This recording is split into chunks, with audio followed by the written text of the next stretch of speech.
Kaya ko po ang sabuhan. Maligaya. Sila ay magkariwang.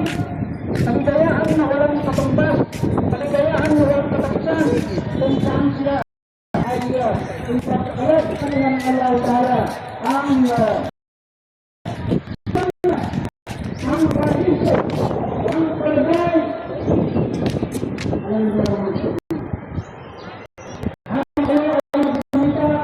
Ng araw ng inyong pagkariwang sa pagkakataon ninyo sa buwan ng Ramadan. Halos kami, kayo ay nagkaroon ng paraiso ng kanilang Allah Ta'ala. Ang sinabi ng Allah Ta'ala sa inyo in the last day of fasting sa dunya.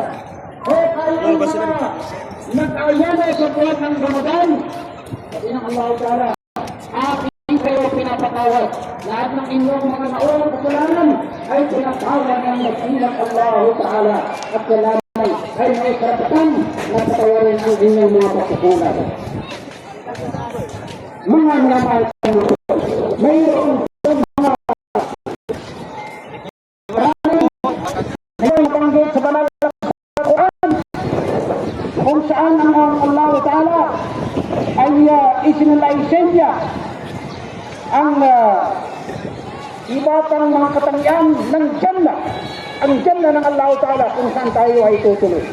The Quran mentions that in paradise there will be no sweat. Sa paraiso ay hindi kayo pinapawisan. No bad smell. Wala kayong maamoy na masangsang na amoy. Nobody has to take bath. Sa paraiso, walang maliligo doon. Nobody gets older. Walang tumatanda sa paraiso. Nobody gets tired. Hindi tayo nakapagod sa paraiso. There was no wandering. Walang mga sugat na mangyayari sa inyo sa paraiso. There is no bad word. Wala tayong maririnig ng mga kasama o maanghang na salita. Nobody has to work. Lahat ng tao ay hindi, lahat ng makapasok sa paraiso ay hindi po sila magtatrabaho. There is no laborer. Walang nagtatrabaho sa paraiso. Nobody has to pay for anything. Walang magbabayad.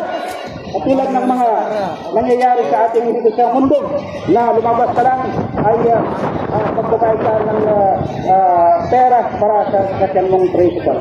Pero everybody has their own talent. Bawat isa sa inyo ay magkakaroon